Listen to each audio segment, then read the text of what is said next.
Hi, I'm Sabaah Folayan, And I'm Damon Davis. and we're the directors of Who Streets. So, Who Streets chronicles the uprising that happened in Ferguson following the shooting death of 18-year-old Michael Brown Jr. For me, it was really important to collaborate with someone who was from the community, who knew the community outside of this moment. Being that I'm from St. Louis, I was born and raised there, I wanted to make sure that a much more accurate portrayal of who the people were that were out there got out. From the first interview that we recorded, we realized that there was so much that was going unsaid, so much that wasn't being discussed on the news when the issue of police brutality and Black Lives Matter would come up.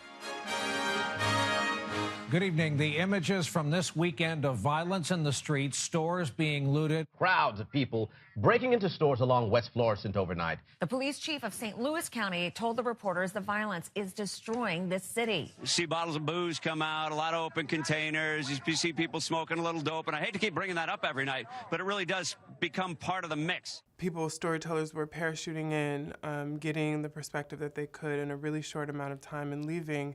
This was also contributing to the frustration that people were feeling on the ground. Not only were they not getting justice, but they were also being misrepresented in their attempts to do that. We wanted to create a platform where people of color, Black activists, would have the opportunity to get their perspective heard. We wanted to take the conversation out of this really charged kind of polarized rhetoric and bring it back to a really human place. I was just blown away by the sense of community. Black, white, everyone coming together for this common cause. People from the Black middle class, people from the hood driving by, honking their horns, supportive. I get chills just thinking of it now. A lot of people didn't do it justice when they put it on their timeline. Because when you're in the heart of it, you get to see faces and you get to feel that Black love.